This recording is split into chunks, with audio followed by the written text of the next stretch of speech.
Hi, we are Rob and Kathy, and welcome to our channel. Join us for our travels in Australia and beyond.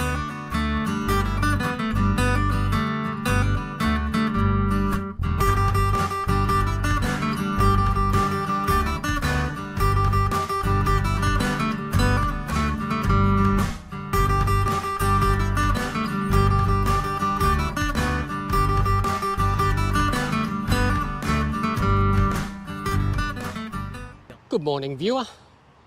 Welcome to day 4. Today we're making our way down to the docks again, where we're being picked up and taking off on a bus tour of Hobart. Get to see environs and all the things that make Hobart particularly special. Then we're dropped off again and another boat cruise off to the Mona, which is a museum and art gallery, privately owned, not to be confused with the MoMA, which is in New York. So that will be good too. Then a boat trip back and make our way back up probably about 6 or 7 o'clock tonight. So it's going to be a pretty full day. Catch more later. The park we've just come through was a cemetery. And they decided to make it into a park, so they exhumed the bodies, and all the headstones that they could salvage were made into this wall, which is quite fascinating. So there's a bit of real history encapsulated in a wall. Overnight, another huge cruise ship has come in. I believe there's 2 coming in today, so Hobart's going to be packed with people from those cruise ships. They really are big. Well, we're all packed onto the bus for our bus tour. It's a grey old day in Hobart. Some rain forecast for later on this afternoon. The bus tour kicked off and we were treated to a tour of many of the old buildings in Hobart. Some of the excellent old homes. And the commentary was outstanding. Here is the first casino in Australia, the famous Rest Point, doing a slightly Leaning Tower of Pisa imitation. Coming up in the distance you can see the Tasman Bridge. Tasman Bridge was opened to traffic in August of 1964, and it has something of a tragic past. On Sunday the 5th of January 1975 at 9:27 p.m, the bulk carrier Lake Illawarra collided with the Tasman Bridge. 2 piers collapsed along with 127 metres of bridge decking. 4 cars ran over the gap and plunged into the Derwent River. 2 other cars teetered over the edge. The impact of the bridge falling onto it immediately sank the Lake Illawarra. 7 crew members died, and the 5 people who were in the cars that fell also died. Repairs to the bridge took 2 years.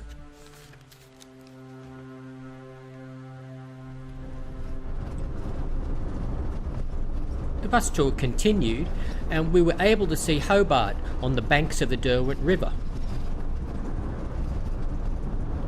It really is most picturesque. And we finished the tour at the Botanical Gardens. And now we find ourselves at the Botanical Gardens with an hour to spend wandering around, which is very nice. Very reminiscent of the Botanical Gardens we walked through in Wellington. The gardens were just a lovely place to wander with a sense of calm about them, and excellent coffee at the cafe. The centre of the gardens was this watercourse of which they made excellent use.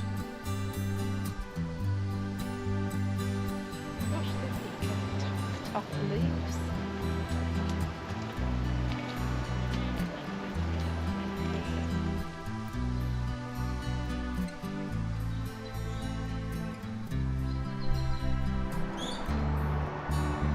This is the sesquianniversary arch from 1818 to 1968.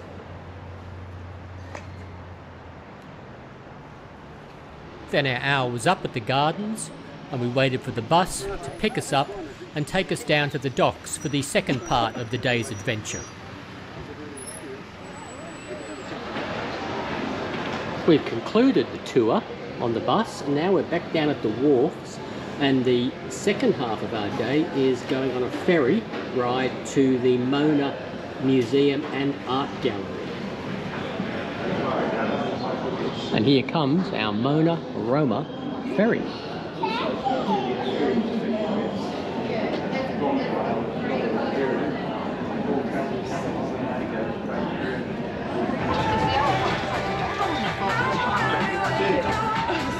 Quite an amazing ferry.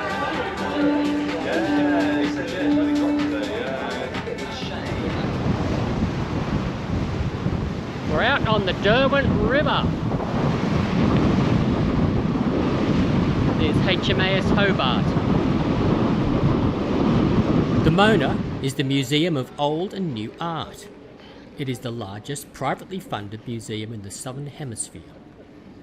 The Mona houses ancient, modern and contemporary art from the collection of the owner, David Walsh.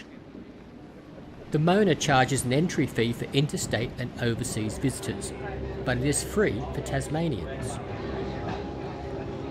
The Mona offers an eternity membership, which not only includes lifetime free admission, but earns members the right to be cremated and their remains housed in the Mona Cemetery.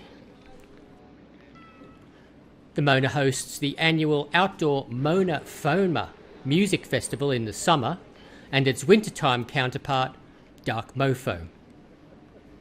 Access from Hobart is generally from the two ferries which are owned by the Mona. And not knowing what to expect, we went up a long staircase and emerged at a tennis court. This was the Mona. First order of business is getting some lunch. We are hungry. We're at Dubsy. And Cook secured for us vegetable hamburgers and chips. This is a glorious spot. It would be marvellous with some better weather.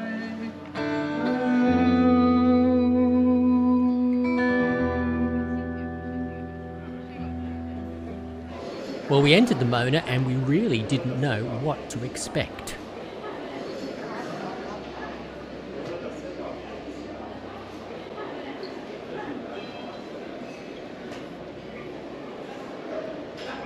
This is an excellent piece of installation art where the composer composes a musical piece to be played at 4 p.m.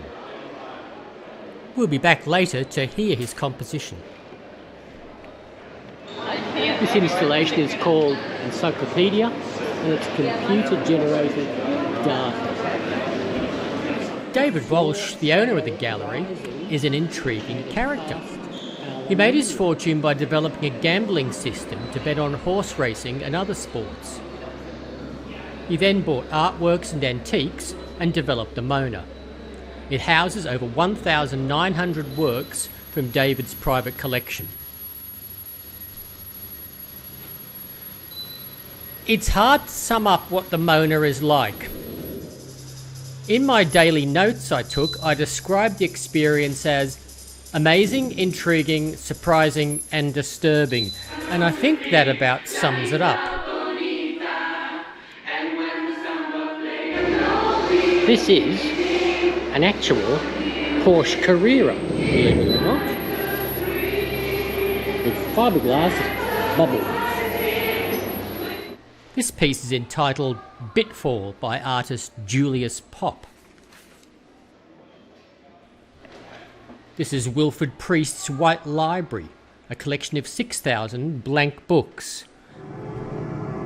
And this tunnel could easily feature in a James Bond movie. Perhaps in the end it's best to let the range of artworks speak for themselves.